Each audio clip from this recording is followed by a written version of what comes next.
I rise like the sun sometimes, but then I fall. Like a black moon, I rise when the night falls. When the night falls, the mic calls, so listen, it's the ultraviolet rays that keep me rising on the mission. I rise like the sun sometimes, but then I fall. Like a black moon, I rise when the night calls. When the night falls, the mic calls, so listen, it's the ultraviolet rays that keep me rising on the mission. It's been a long time since the Sacramento Kings were actually good for a sustained period of time. You have to think back to Chris Webber, Jason Williams, Stojakovic. Later on, Jason Williams turned into Mike Bibby. You know, when they were going to the playoffs every year, year after year after year, and having battles with the Lakers.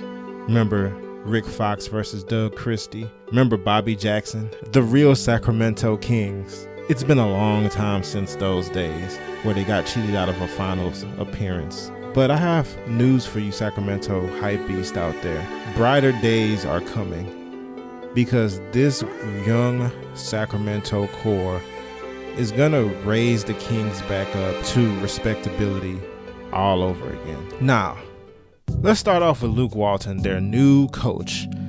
So they fired Jägermeister, David Yeager, and brought in a new coach, Luke Walton. He was with the Los Angeles Lakers. He was in the midst of all the chaos that was going on with the Lakers. Magic Johnson resigning and Rob Pelinka, you know, we don't know if he's out. We don't know if he's going to be the man going forward. We don't know what's going on with the Lakers. Luke Walton made his way right on out of there and made his way right on into Sacramento in the head coach's position. Now, this was not an easy transition, and it will not be an easy transition because he's not coming over clean. He currently is in the midst of a sexual assault case. A TV anchor claimed that, you know, he invited her to his room and tried to force himself on her. Obviously a horrible way to start off any job. And even without that, Luke Walton is a very, very flawed coach. It's very questionable whether he can develop players. If you look at the Lakers roster, he had the same guys for years, and a lot of people have been saying that Brandon Ingram should be a lot better by now. People didn't think Lonzo Ball grew enough in the time so far with the Lakers. Julius Randle. The list goes on. People don't think that Luke Walton is a great player developer. Also, last year, the magnifying glass was put on Luke Walton because LeBron James was there and the whole world was watching LeBron James in the Western Conference. Luke Walton showed to be a pretty poor handler of rotations and in-game adjustments. The whole season, the whole Laker fan base has been complaining about Luke Walton and his player rotations. Like I said, he's a bit of a flawed coach. But on the other side of things, if you look at the bright side, he could potentially turn this Kings team into a top defense. If you remember last year, prior to Christmas, prior to the LeBron injury, the Lakers were a very good defensive team. They were very stout defensively. And a lot of that is the schemes that Luke Walton installed on that team. He could do the same thing for the Kings, except with the Kings, it might be even easier because you don't have a 16-year vet that you're trying to convince to buy in. You don't have a bunch of, other vets on the bench that have to buy into it. All you have is these young guys that will listen to you. This Kings team could be a top defensive team. They could be. He could also install an offense with a whole lot of player movement and a whole lot of ball movement, which in the NBA, when you could successfully install offenses like that, it's usually pretty successful. So with that in mind, Luke Walton can be a flop for the Sacramento Kings, but he can also be very successful, especially considering it's a team full of young players who will buy in to basically whatever Luke Walton is selling until it fails. One problem with David Yeager and issue with this team why we haven't seen some of these players take the step forward that they probably should is the minutes. Let's look at the minutes between the Kings' brightest young stars. Buddy Hield averaged 31 minutes a game, and he turned it into 20 points, 20.7 points per game. De'Aaron Fox also averaged 31 minutes of a game, and he turned it into 17.3 points. Marvin Bagley, the big rookie, averaged a whopping 25 minutes per game and turned it into 14.9 points per game. Why are these minutes so low for these young players, especially players that didn't even make the playoffs? Why were the minutes so incredibly low for these guys? I know a lot of other Kings fans have been complaining or will complain about David Yeager screwing up rotations. This is one area that I think we will see a lot of improvement, because obviously these guys are going to play more than 31 minutes per game, and we'll see how the production increases with the minutes. When you look at Marvin Bagley, I think he had a pretty successful rookie season.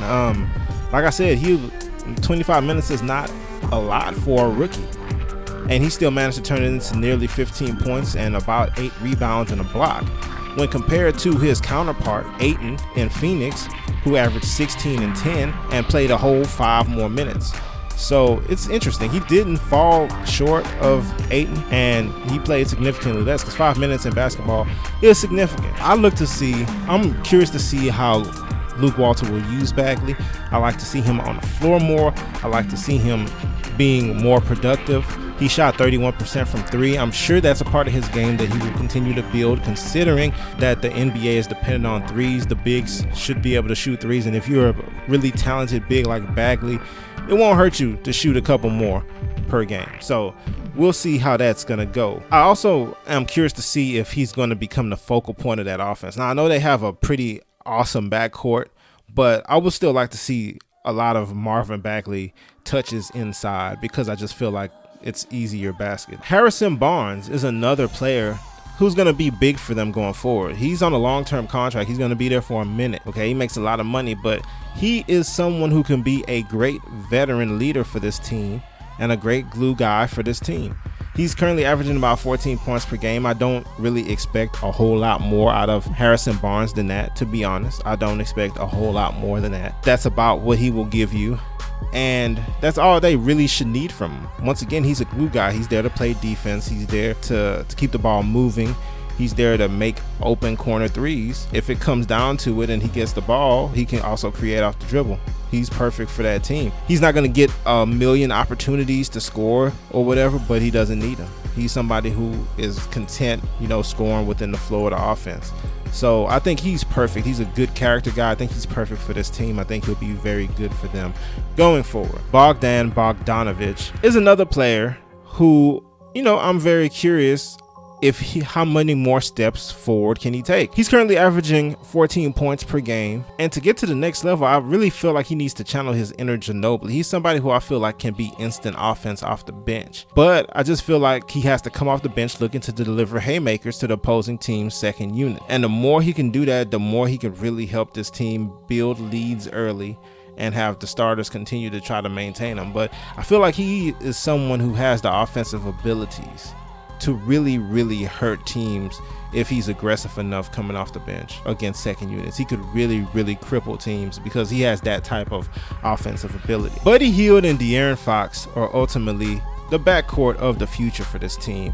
Buddy Hield is not being talked about in the NBA very much at all, other than the one situation where he hit the 3 and then he had another 3 to tie it or to win the game, and Yeager was yelling at him or whatever from the bench, and it kind of messed his head up and he didn't shoot it or whatever happened, and they ended up losing.